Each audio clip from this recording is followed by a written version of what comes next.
The whole thing about this one tonight is about being an educator in the hair and beauty industry. And we want to really unlock some of the secrets that Chris teaches people around the world, globally. Chris, I mean, if there's anybody, who knows anything about education in the hair and beauty industry, Chris is your man. So we're going to be talking about that, but we're also going to be sharing with you our podcast, our live program course that Chris has designed and built, and he's going to be hosting this inside How to Cut It platform. And we are so excited to have this. We're very, very honored. So we're going to cover that as well. But this really is for a lot of you that are interested in being educators. We're going to get some great tips out of this as well. And we are recording this as a podcast too. So it will go out in the podcast next week as well. So very, very excited. So we'll turn this one around pretty quickly. But let me just give you a quick overview before I just bring Chris into the screen. So Chris has been in the industry now for over 40 years. You wouldn't believe it looking at him. He looks far too cool and young to be in it for over 40 years.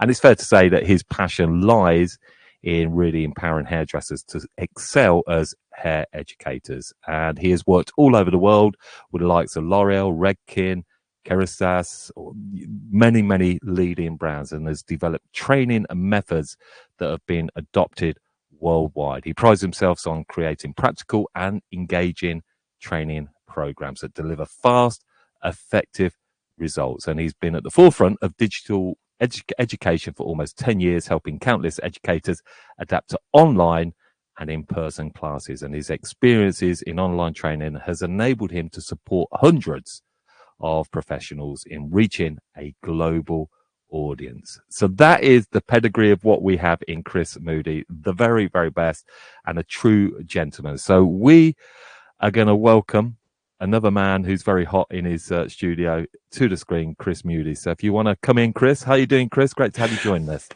I'm doing great, Dom. Thank you very much for inviting me, and thanks everybody for joining us. I know it would be nice to be sat outside with a glass of wine or a cocktail, but thank you very much for joining us, and I promise to make this a worthwhile hour spending with you. Yes, it's great to be here. Thanks. Yeah. So what would you like to deliver really for us tonight, Chris? Well, I would love to be able to share the desire that I've got to help people to teach and to teach effectively. The education market's never been so buoyant now, Dom. There are so many people that are wanting to get into education. There are so many people out there educating, and that's got to be a good thing. People sharing information with each other with the ultimate aim of making our industry get better and better each time. And I see so many people with incredible skills and an incredible desire. And all I want to be able to do is share with them some ways, some methodologies, some tools that could just help them land their information in such a way that it really impacts their learners and creates some real transformation. So for all the people that have these incredible practical skills in what it is that they want to deliver, I just want them to, I want to help them attain the same level of skill in teaching. I have a saying, Dom, I say it's not really about the delivery of your skill. It's about the skill of your delivery. And so I'd really love to be able to upskill everybody's capabilities on delivering quality education to their learners. I love that.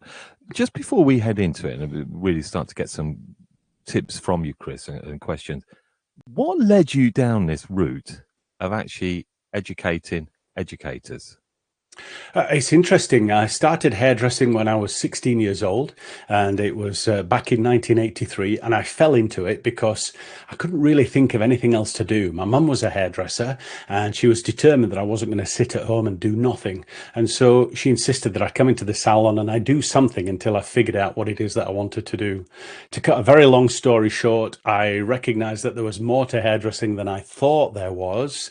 And because my mum was such a keen participant in education, she was sending me away on different courses, and I found that finding out things for myself, being a learner, was really interesting, was really insightful, and going different places to learn different things. I got together with a friend of mine, and he took some photographs and I did some models hair, and we just wanted to create a little bit of an exhibition and show people how we did these looks.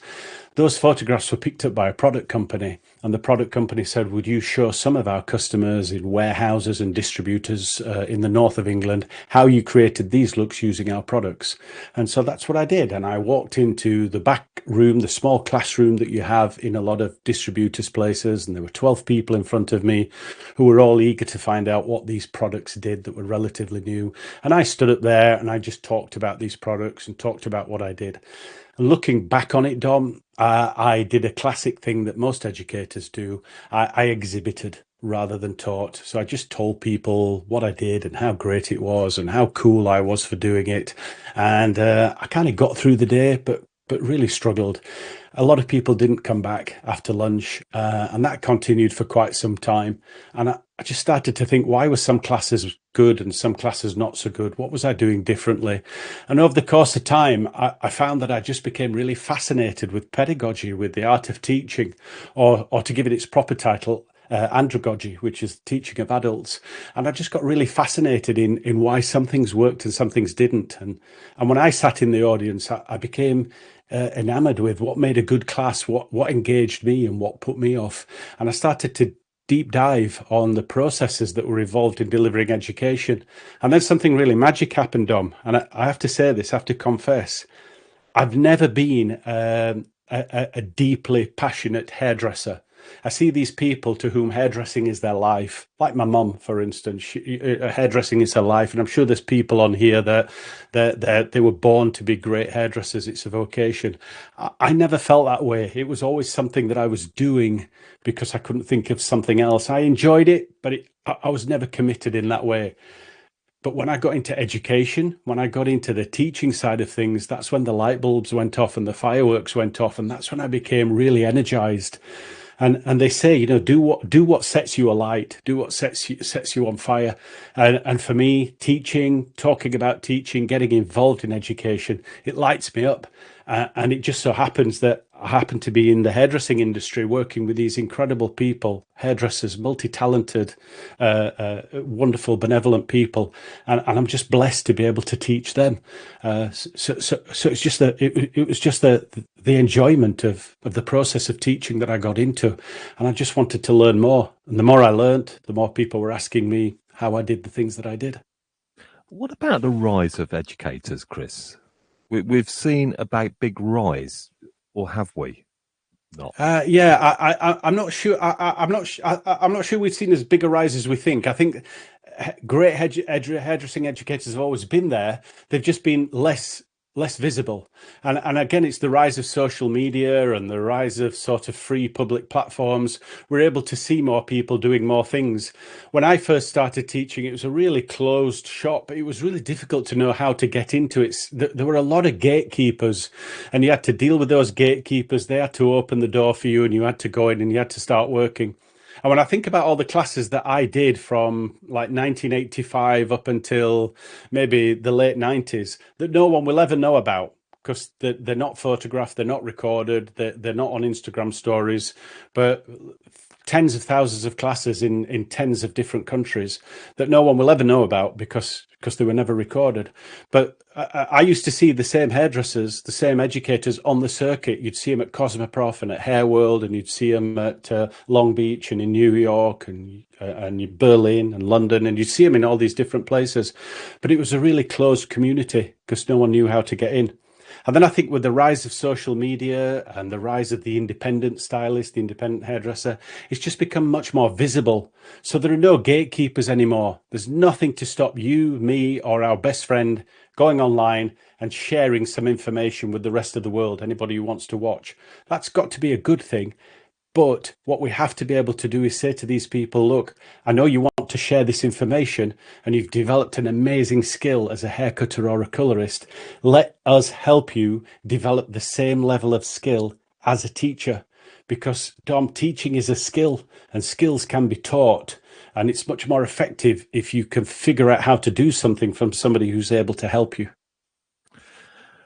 Before we head into sort of the questions that I'd like to just ask you, getting some tips, let's cover the program course, Chris. Let's just give a little bit of an overview, and then maybe we could come back towards it at the end. But just to give everybody a heads up, I reached out to Chris, has become a good friend of mine. I'm his biggest fan. We just connected, and I said to Chris, I would love to bring in a program on educators, and we sat down and had coffee, met up, didn't we, Chris? And we talked. So, what is it that you're going to bring to here, and why this is going to be a little bit unique? I was just sending a message to everybody. I saw those messages come up, so I thought I'd message everybody. Well, look, I run a lot of training programs. I've just finished one. It finished about an hour ago. It's a training program called Teach and Lead. It's a 6-month program. It's quite intense. I run 1-day, 2-day, week-long training programs. I've just come back from Italy, working with a very kind of on-trend Italian brand, working for a week with some of their global educators. I've just come back from Paris, working with some educators that work in the medical side of things, not hairdressing, but more on medicals and pharmaceuticals and stuff like that. And some of these courses are really intense, and some of them are quite long, quite lengthy. And Dom, you and I were thinking, okay, what can we give to people that's quite quick but quite effective, that gets them something that they can use tomorrow? Like I can look at this piece of information today and I can implement it tomorrow, and I can see a difference straight away. So what can I do that can get people results quickly?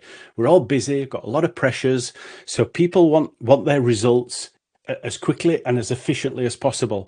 So rather than doing something that lasts 6 months, let's do something that just lasts 5 weeks. And we're going to do a single topic each of those 5 weeks. And then I was thinking, what do people really need to know? Well, you need to know how to plan this stuff out. You need to know how to create a roadmap and how to create an objective, so that you know what you're doing and it's planned and organized and ready to go. You need to know, and people skip this, you need to know how to open these sessions in such a way that people stay locked in, because you've got about 90 seconds before somebody's made up their mind. In that 90 seconds, it's going to set the tone for the rest of your event. And if you stand up in front of people and say, hi, hello, how are you? Thanks for being here. My name's Chris, and I'm going to teach you all about blonde, and I say, I'm done. It's gone. So you got to learn how to capture people in the first few minutes, enroll them, get what we call buy-in. So we're going to talk about that, because if you can get people to buy in and get involved with what you want to do, everything else gets a little easier. So that's the second thing. The third thing is, how do you break down your information and deliver it in such a way that people don't not only just understand it, but remember it, recall it when they need it, and implement it, use it. Because look, you can get to the end of your class and people can say, oh, that was amazing, that's the best class I've ever been on. But go back and see them 2 weeks later and see if they're using the stuff that you shared, or have they gone back because they've either forgotten or it's not been embedded. So how do you break down your information in such a way that it's easy for me to take on board, easy for me to follow and understand, and most importantly, easy for me to implement later? Next, the fourth thing is, how do you get people to practice that information? How do you get people to adopt it and practice it and go with it? Because, Dom, one thing that you have got to allow people to do is you've got to make it safe for them to experiment and safe for them to make mistakes. If they don't experiment and make mistakes, they won't make any discoveries. And if they don't make any discoveries, they won't get transformational learning. So how are you going to manage that in a safe environment that encourages people to take risks, be brave, experiment and explore? We're going to talk about that. And last but not least, how do you wrap all this up in a nice little bow? Because it's no good making a beautiful tray of food and then not putting a lid on it and having it all spill out. So you've made this wonderful cocktail of education, and we want to just put a lid on it now so that it stays there. How do we put a nice bow on it, wrap it up in a really strong way that empowers people and inspires people to go and take action with the information that you shared with them? So those 5 things, that's what we're going to cover. Wow. I can't wait to just get part of it myself. I'm really just looking forward to following this. So a question that people have asked me is, do I have to be an educator already to do this program course on? Okay.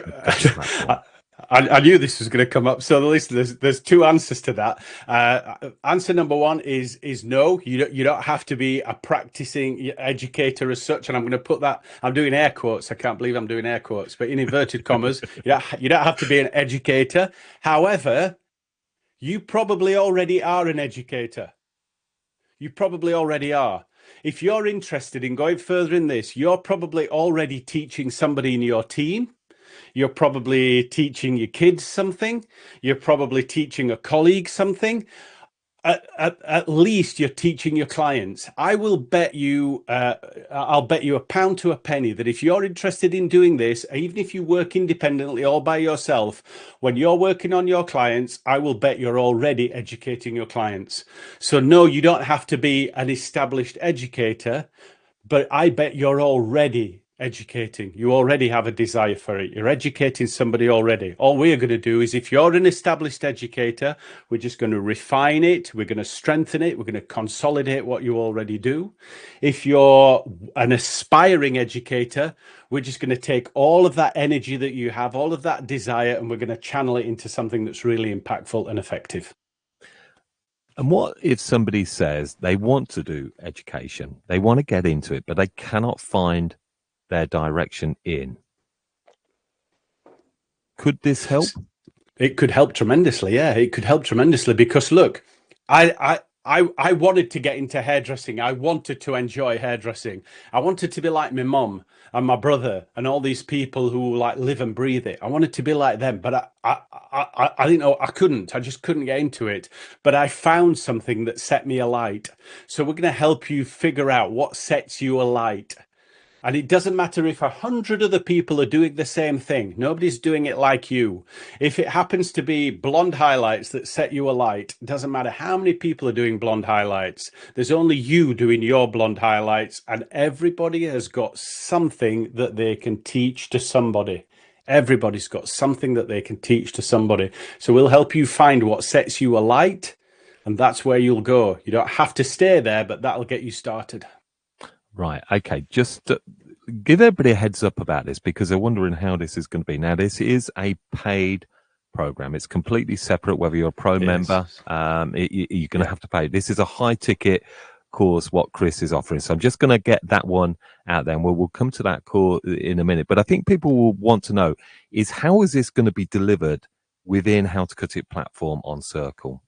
Oh, okay. So look, one of the things that we're going to cover in this is how do you edit down your content so that people don't get overwhelmed with stuff? Because we'll talk about this later if we can. But one of the biggest mistakes that educators make, or people who want to educate, is they mistake value for volume. I'm going to say that again. They mistake value for volume. Everybody wants to give value, and they think that if I give a lot of volume, a lot of stuff, then that automatically equates to value.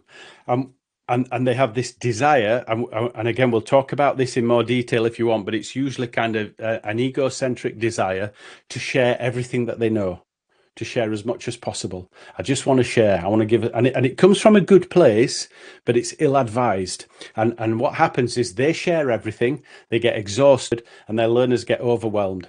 If you tell me that you're thirsty because it's a hot day, and I stand in front of you with a fire hose and just open it up on full blast and spray you with a fire hose, it doesn't help your thirst. Does that make sense? It just blows you away and upsets you.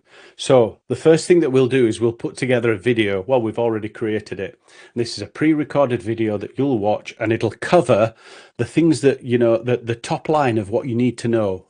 So for instance, when it comes to opening a class with engagement and enrollment, it'll tell you a formula that you can practice and that you can work out on. And you'll have that video for a couple of days. Then you'll come and hang out with me and everybody else, and we'll talk about that video and we'll deep dive on it. And you'll say, yeah, but with this video, it's that, it's something else. And we'll go into it a little bit deeper.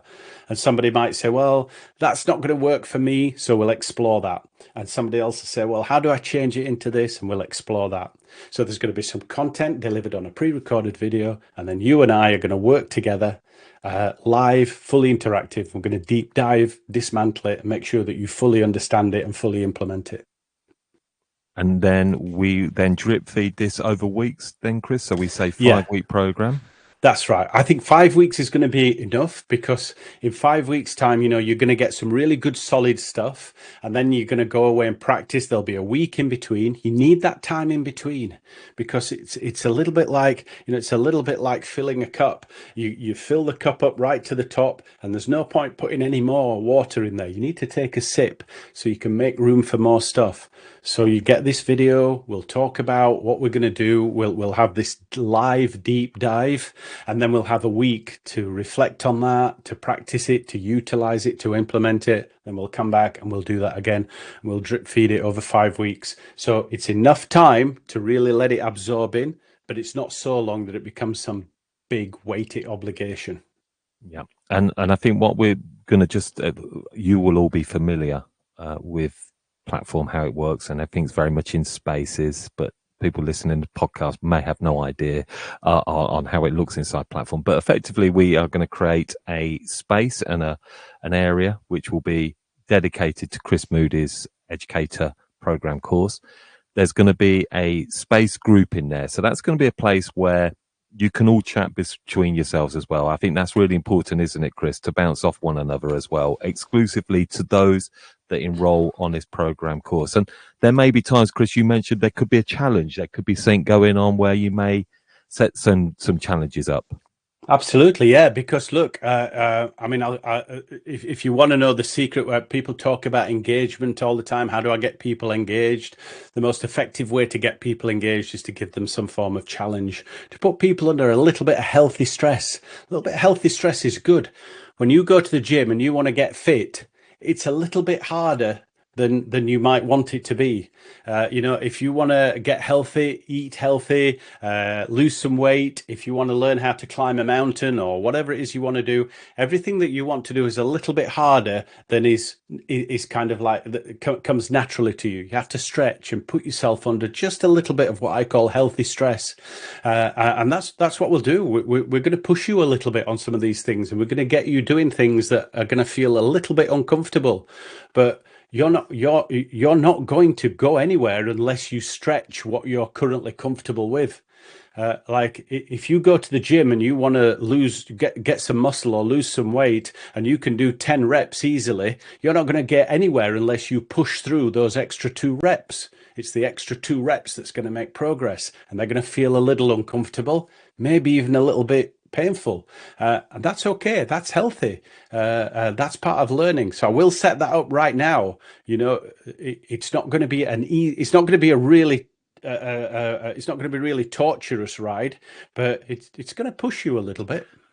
At the end of it, Chris, what is going to be the transformation for somebody here? They may say, look, I'm going to invest in this. What is going to be that outcome for me? It's as simple as this: is what the level of confidence and capability you have in the skill that you're teaching. You'll have the same confidence and capability in being able to put that information across. So those little bits of anxiety, that little bit of nervousness that you get, that little bit of kind of weird nervous feeling that you get, we want to subside that and help you understand that you're a capable educator. You're confident, you have the right to be there, and that you can make a difference in people's lives. If you love sharing knowledge, this course is going to give you the skills to genuinely make a difference to the people that you teach. Wow. Yeah. I think, well, it's just really exciting to have this opportunity.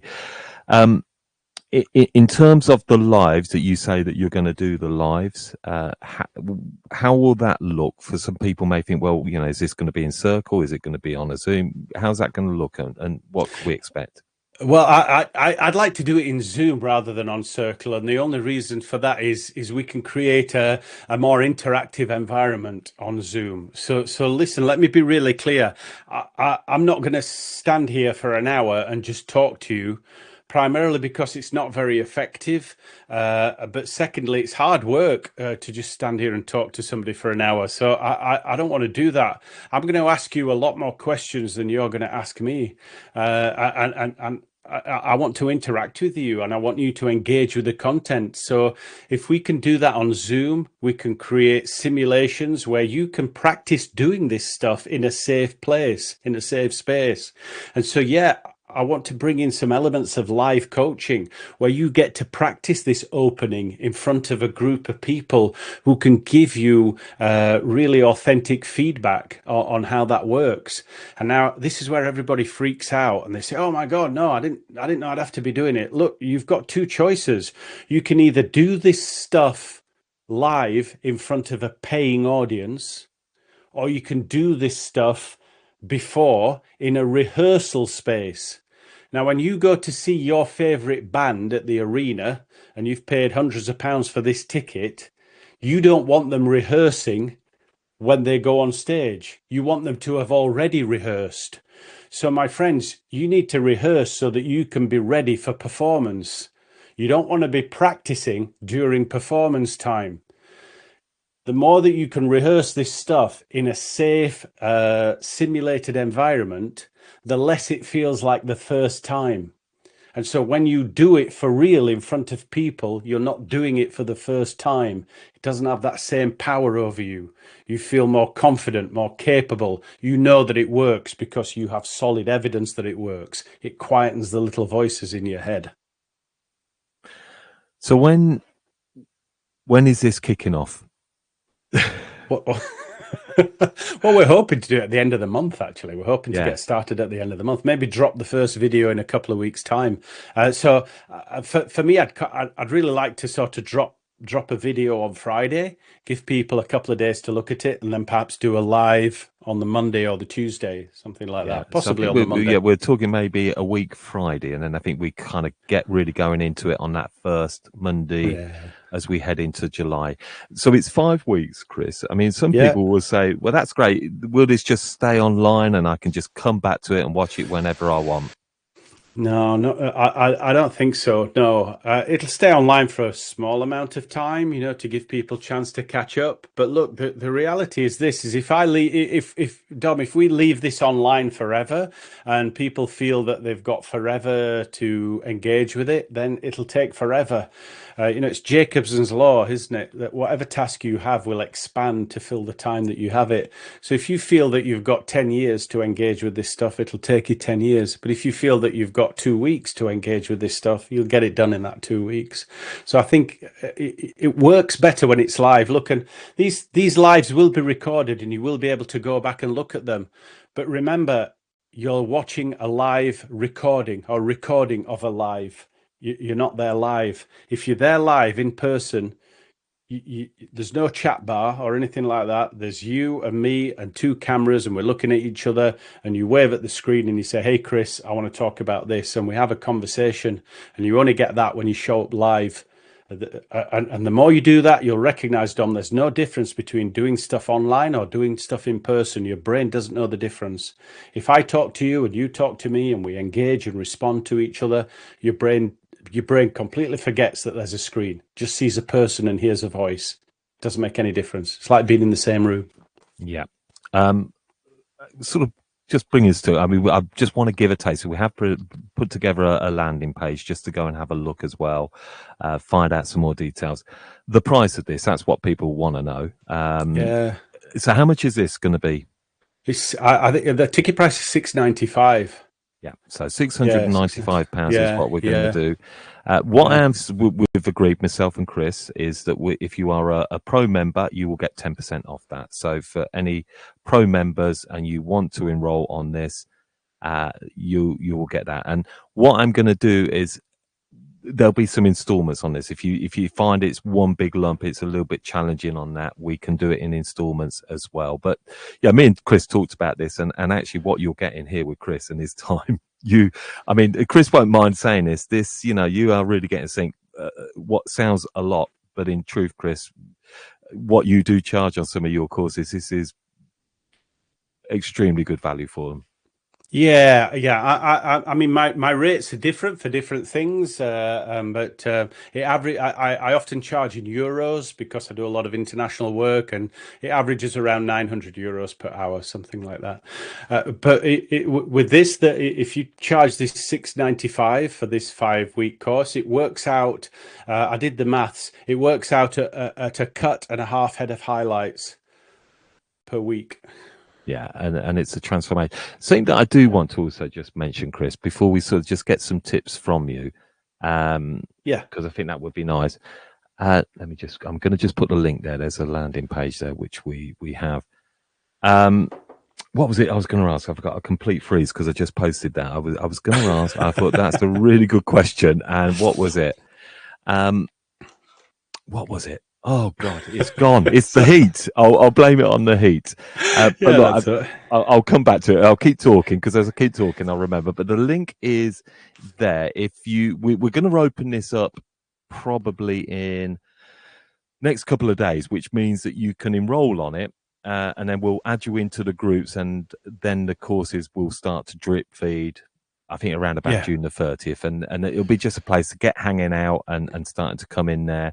And there will be, that was what I was going to say. There may be people coming in who are going to not be platform members, so you do not have to be a platform member. I must let you all know that. So any colleagues that are interested in that, um, and they could come in and they'll be joined into that group. But there may be people as well, Chris. They'll say, do I have to be one of the cohorts at the very start here, or could I come in at a later period? No, for me, it's fine if you want to come in as a later period because some of the classes are going to be recorded, So if you come in like part way through, you'll still be able to get some great information, and then you'll be able to go back and look at some of the pre-recorded stuff, which is going to be available for the duration of the course and for a little bit longer as well. So there'll be plenty of time to catch up. Great. Okay. Well, I put that link there. So just let's go into the part here, Chris. I'd just like to get some tips here, and I know you shared some Yeah. stuff on getting started. Yeah, what does it take to get started as an educator? Fire away on some tips that maybe could Well, offer some value. yeah, there's a lot of people ask that question. Look, and the first thing, and there's already been some stuff in the chat bar about that, and that really about people being worried that they're teaching the same stuff as somebody else. And so, for me, the thing to getting started is you just have to have a desire to want to share. You want to have a desire to want to share. Some people have a desire to go inside themselves and just do their work and create. I've got some friends who just want to create some amazing stuff. They're really they're really artistic and they're almost insular in their artistry. But if you've got a desire to share, if you feel compelled to help people get out of sticky situations, if you feel compelled to think about solutions for people, then if you have that desire to share, I think that's the first step. The other thing that I would say is get used to saying yes. I know the internet is full of these things now about recognizing your value and your self-worth and get into the habit of saying no, and that's all. That's okay. That's all well and good. But here's something that I really believe: say yes to opportunities, and say yes to some opportunities that may not necessarily be, financially lucrative or maybe even for free. There's a lot of posts out there at the moment that I see about people getting very upset because they started to work for brands and they were offering their services for brands and not getting paid, and the brand wasn't in fair exchange. So don't let that put you off. But if somebody offers you an opportunity, but perhaps it's not a paid opportunity, get used to saying yes. Because one thing that I would say from an educator's point of view is, and write this down, it's really important: serve first. You have to serve first, because what people buy from you is results. We talk about paying attention and what have you, but what people are buying into is they're buying your results. And you can only get those results and offer those results if you've done something that's given you a result. So get used to saying yes and think about serving first and building those results. That doesn't have to go on forever and ever, And at some point, you do need to build up from that. But get used to saying yes to some opportunities. When I was a little educator, I used to think of it used to help me to say yes by thinking of three things. The first thing was, did it pay me? Did it pay me money? And if it didn't pay me money, then the next thing was, did it teach me? Did it teach me? So was it an opportunity to work with somebody from whom I could learn? And then the second thing was, did it connect me? Did it connect me? So, for instance, if I had the opportunity to work with somebody and it would just open up a lot of doors or get me in front of people that mattered, that would work. So, does it pay you? Does it teach you? Does it connect you? All of those things are valid forms of payment and what have you. The third and final thing that I would say in getting started is observe and recognize. Observe and recognize. So make a point of observing educators who you feel get really transformational results. Watch them and observe them and study them and figure out what is it that helps them get those results. And this is really important. Recognize the difference between being good at something and being good at teaching something. So, for instance, just because somebody's very good at doing a haircut doesn't necessarily mean they're very good at teaching a haircut. So recognize the difference between being good at something and being good at teaching something. Okay.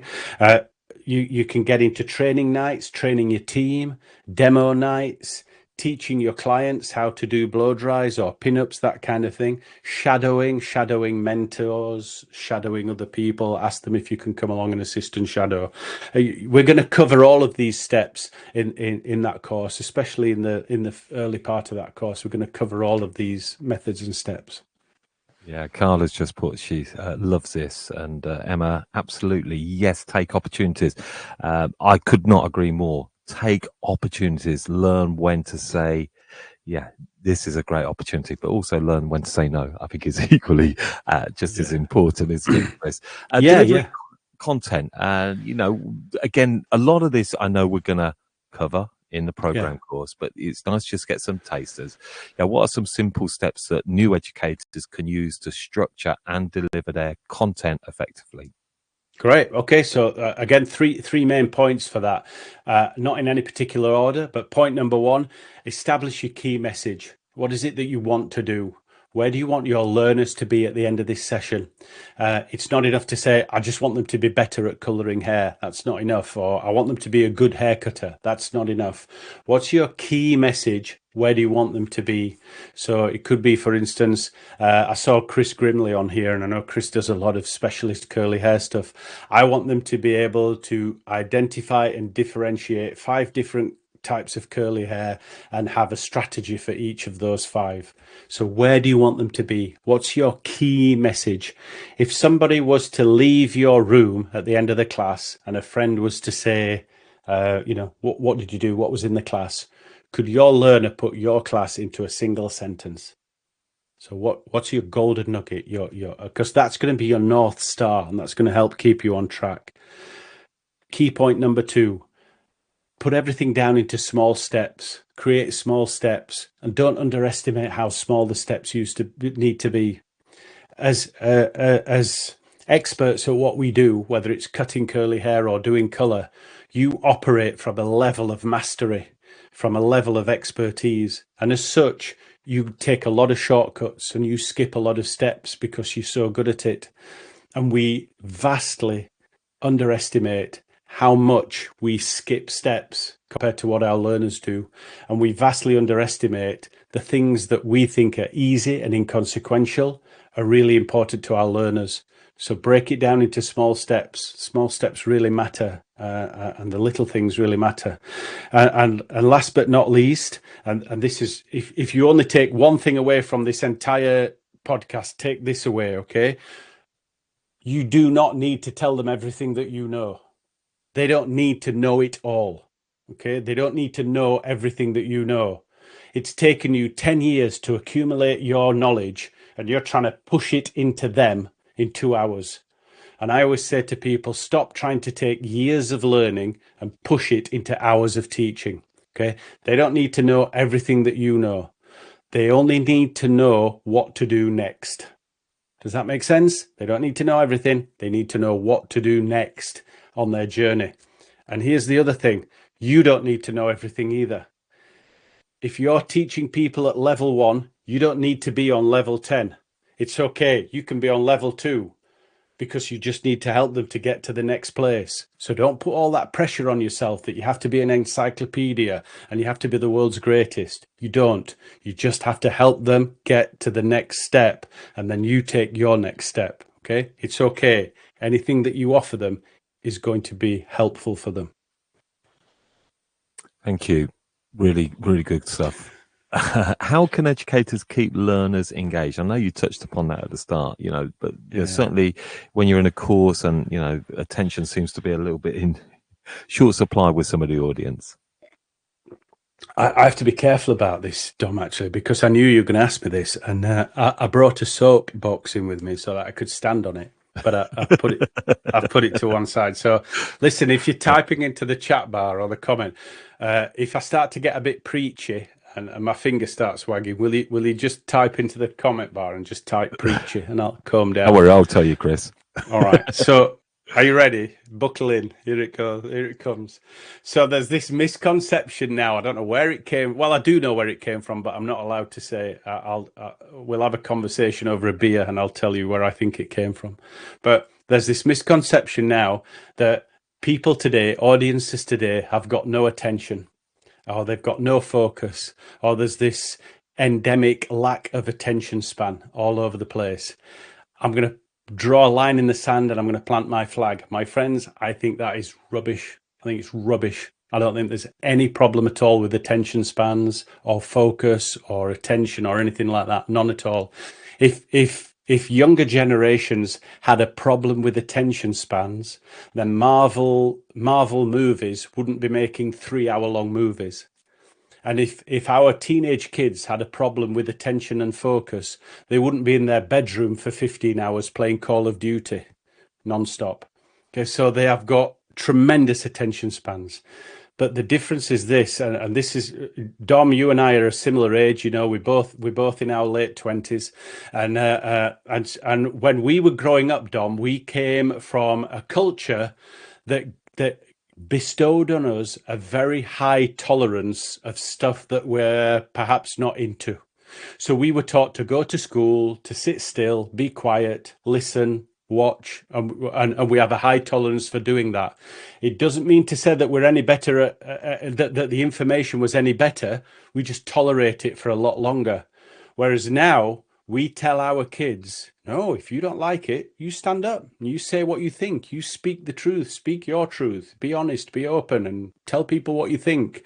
So what it is now, it's not that they don't have a low attention span. What they have is a low tolerance for boring stuff. I'm going to say that again. They have a low tolerance for boring stuff. Dom and I would sit through the boring stuff and just keep looking at the clock until 3:30, but now they won't. Now they'll leave at lunchtime and not come back. Okay, so look, when it talks about focus and attention, we're asking people to pay attention. Hey, pay attention, all right?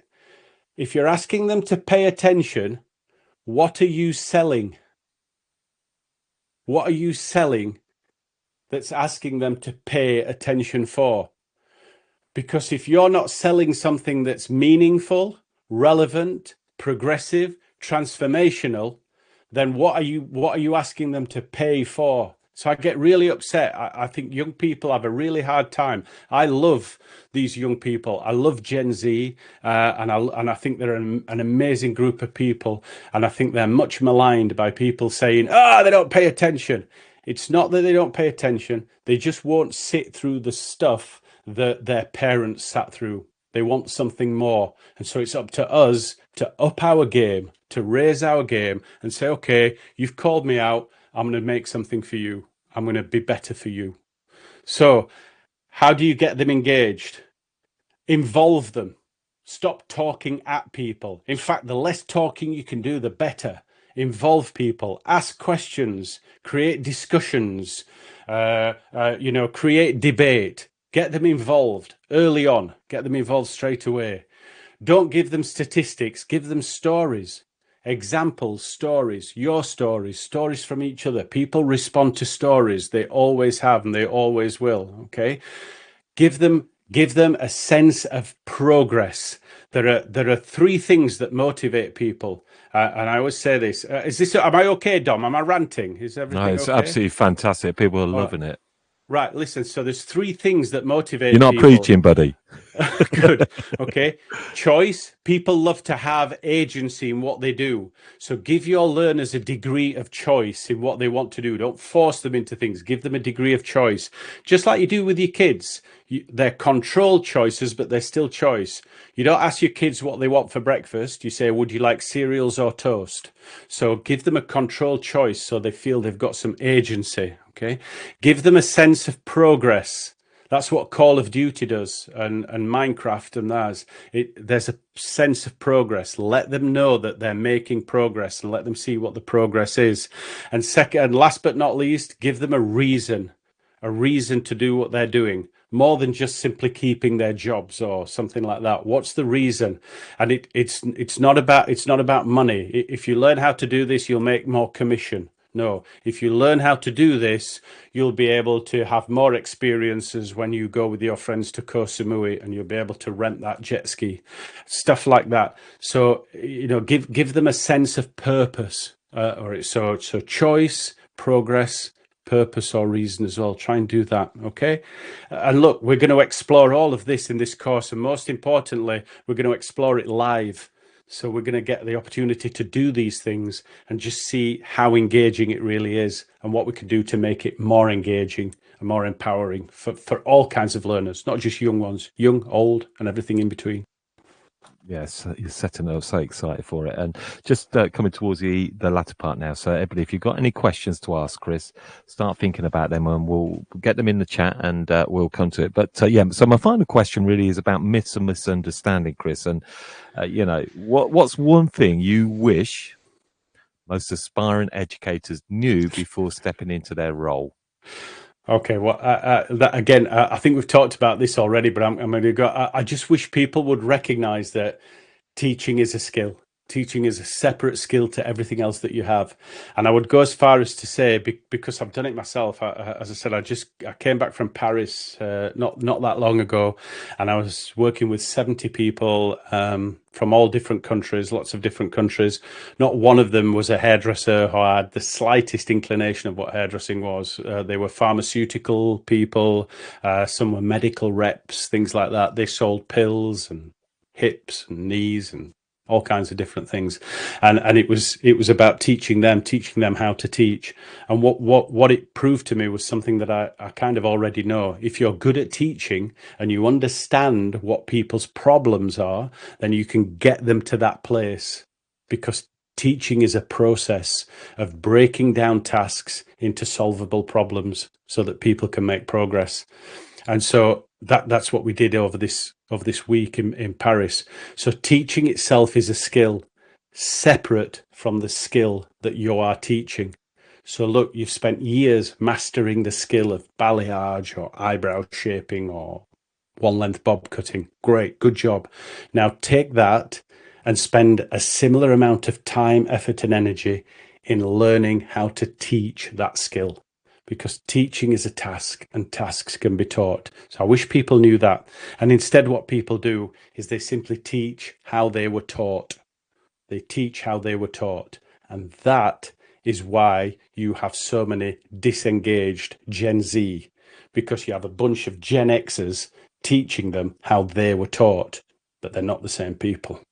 Okay, so it's not and I wish educators knew this as well. This is going to really bake your cookies. So it's a good job it's at the end, because I think everybody's going to hang up after this. So get ready. It's not about your content. Are you ready? Nobody cares about your content.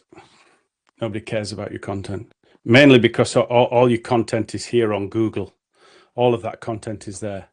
What they care about is how you can solve their problems and get them the results that they're looking for. So always think about that. It's not about us and what we want to teach. It's always about them and what they want to learn. What do they Amen. need to get to the next stage in their lives and what have you? Okay. And last but not least, don't overshare. Don't overshare everything. It doesn't matter. People can take two, three things. That's it. They can handle two or three things, and that's it. Their glass is full. So there's no point giving them loads and loads of stuff, because it's no point giving them a pint of liquid when all they've got is a half pint glass, and that's got nothing to do with their ability. It's nothing to do with intelligence. You don't have to overshare. Just give them what they need to get to the next step.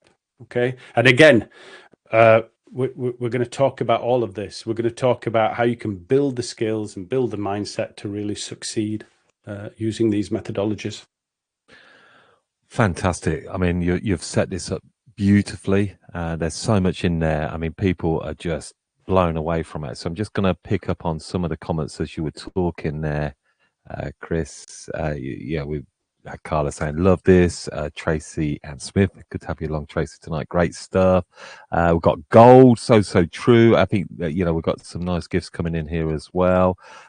Tracy said, so true. Educators must be fed to feed others. Superb, spot on from Samantha. It's about them and what they need. That's my takeaway.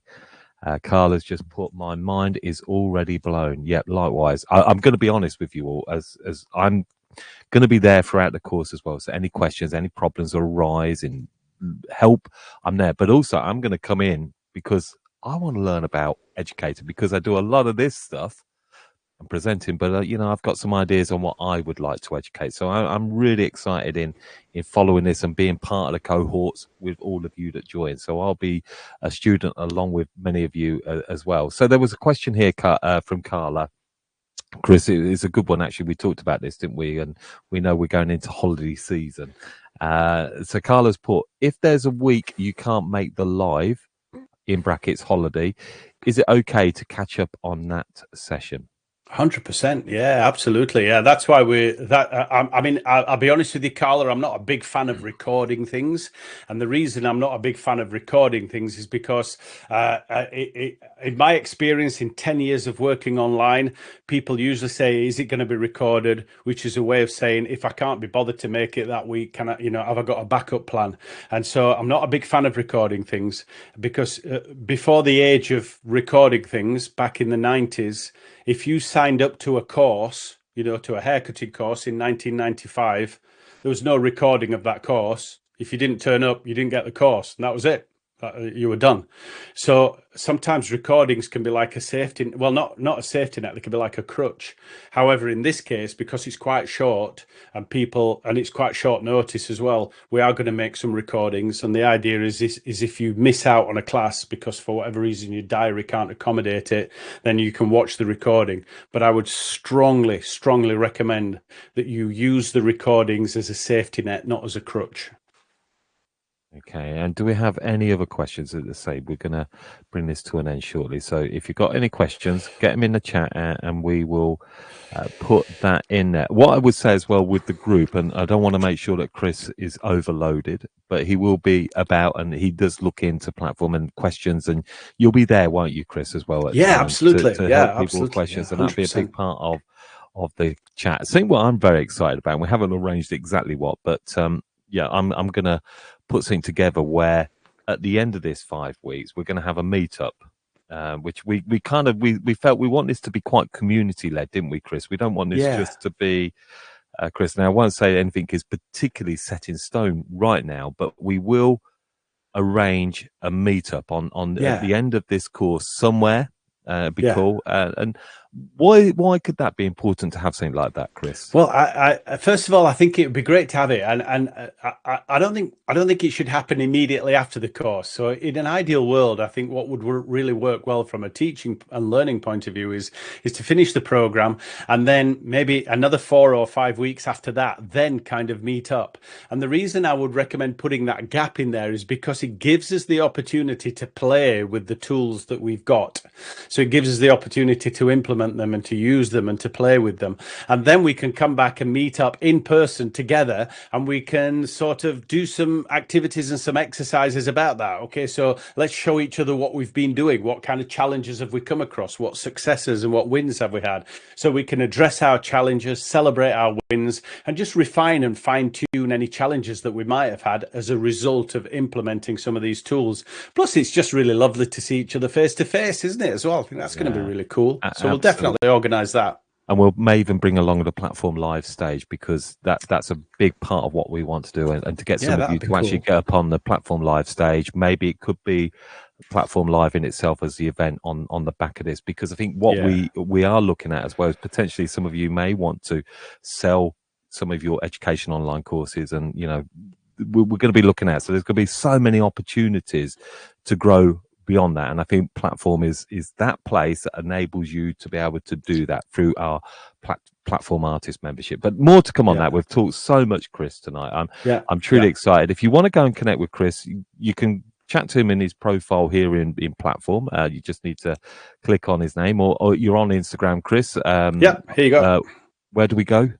Just there to where it says at Chris Moody Hair. So there, at Chris Moody Hair on all social media platforms: Instagram, Facebook, YouTube, Twitter, all of them. Yep.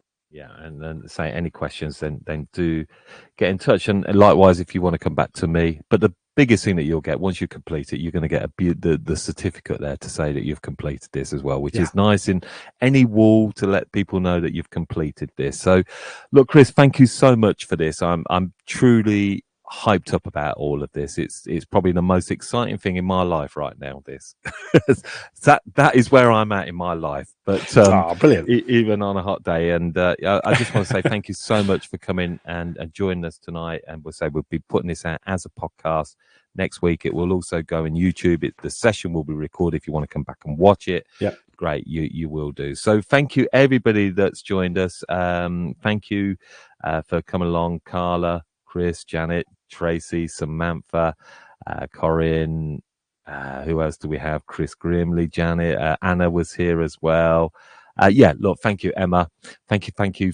We appreciate each and every one of you. Any questions, get in touch. I'll put the link there.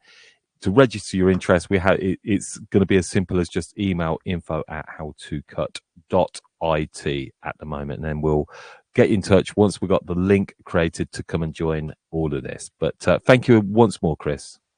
No problem. Thanks a lot, Dom, and thanks for joining us, everybody. See you again soon.